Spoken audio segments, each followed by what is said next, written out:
पाप मोचनी एकादशी चैत कृष्ण पक्ष। युधिष्ठिर ने पूछा, भगवन, मैंने फागुन माह की शुक्ल पक्ष की एकादशी का महत्व सुना। अब आप चैत माह के कृष्ण पक्ष की एकादशी के बारे में बताइए। इस एकादशी का नाम और इसमें कौन से देवता की पूजा की जाती है तथा इसकी विधि क्या है। श्री कृष्ण भगवान बोले, हे राजन, एक समय मान्यदाता ने लोमश ऋषि से ऐसा ही प्रश्न किया था। तब लोमश ऋषि ने उत्तर दिया, राजन, चैत माह के कृष्ण पक्ष की एकादशी का नाम पाप मोचनी है।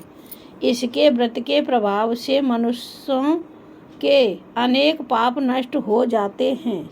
इसकी कथा इस प्रकार है। प्राचीन समय में चैत्ररथ वन में अप्सराएं निवास करती थीं।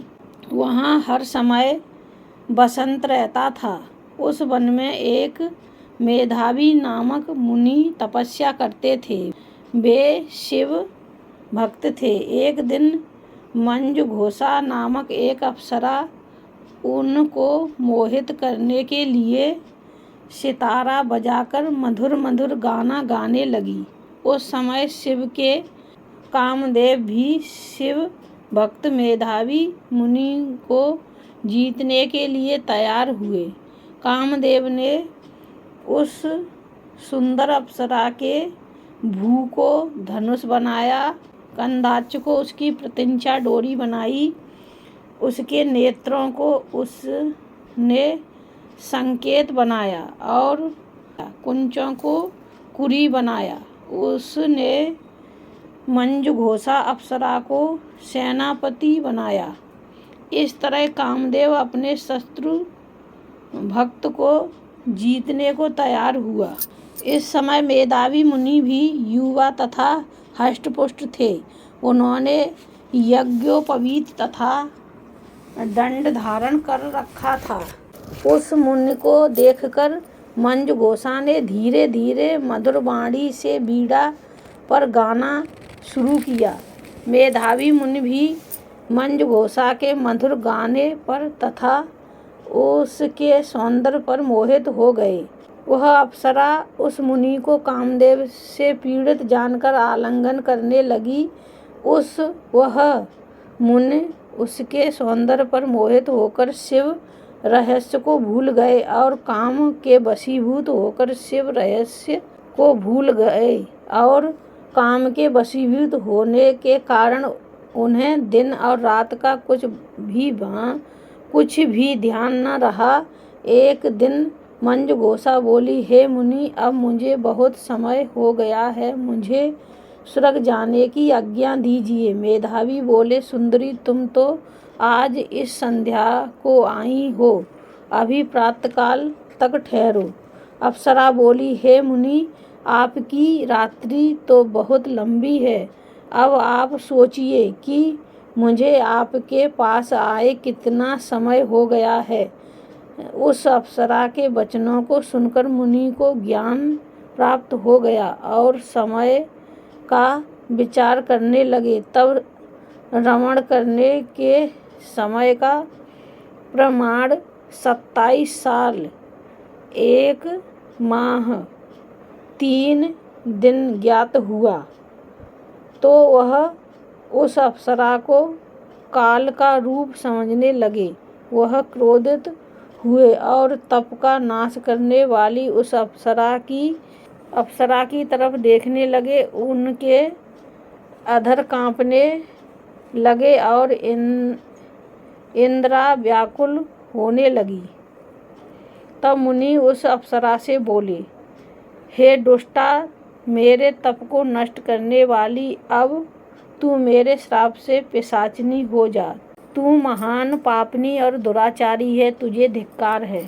उस मुनि के श्राप से वह पिशाचिनी हो गई। तब वह बोली, हे मुनि, अब मुझ पर क्रोध को त्याग कर प्रसन्न हो जाइए और इस श्राप का निवारण कीजिए। मुनि बोले, हे दुष्टा, मैं तुझे श्राप से छूटने का उपाय बताता हूँ। चैत माह के कृष्ण पक्ष की जो एकादशी है उसका नाम पाप मोचनी है। उस एकादशी का व्रत करने से तेरी पिशाचनी की देह छूट जाएगी। इस प्रकार मुन ने उसको समस्त विधि बता दी और अपने पिता च्यवन ऋषि के पास गए। च्यवन ऋषि बोले, पुत्र तुमने यह क्या किया? तुम्हारे समस्त तप नष्ट हो गए हैं। मेधावी बोले, पिताजी मैंने बहुत बड़ा पाप किया है, आप उससे छूटने का कोई उपाय बताइए। च्यवन ऋषि बोले, पुत्र तुम चैत माह के कृष्ण पक्ष की पाप मोचनी नाम की एकादशी का विधि तथा भक्ति पूर्वक व्रत करो। यह सुनकर मेधावी ऋषि ने पाप मोचनी एकादशी का विधि पूर्वक उपवास किया। उसके प्रभाव से उनके समस्त पाप नष्ट हो गए। मंजू घोषा अप्सरा भी पाप मोचनी का व्रत करने से पिशाचिनी की देह से छूट गई और सुंदर रूप धारण करके स्वर्गलोक को चली गई। लोमश ऋषि बोले, हे राजन, इस पाप मोचनी एकादशी के प्रभाव से सब पाप नष्ट हो जाते हैं। इस एकादशी कथा के स्मरण करने एवं पढ़ने से 1000 गोदान का फल मिलता है। इस व्रत के करने ब्रह्म हत्या करने वाले, गुरु पत्नी गमन करने वाले आदि के पाप नष्ट हो जाते हैं और अंत में स्वर्ग को जाते हैं। इस कथा से स्पष्ट है कि देहजन आकर्षण अधिक समय तक नहीं रहता। देह के लोभ में पड़कर मेधावी ऋषि अपने तप संकल्प को भूल गए। इसे घोर अपराध माना जाता है, किंतु भगवान विष्णु की पाप मोचनी शक्ति घोर अपराध के पाप से भी सहज ही मुक्ति दिलाने में सक्षम है। जो प्राणी सद्कर्मों का संकल्प करके बाद में लोभ, लालच और भोग विलास के वशीभूत होकर अपने संकल्प से गिर जाते हैं, वे घोर नरक के अपराधी होते हैं। किंतु पाप मोचनी सभी पापों से मुक्त करके प्राणी को स्वर्ग का अधिकारी बना देती है। बोलो एकादशी मैया की जय। बोल विष्णु भगवान की जय।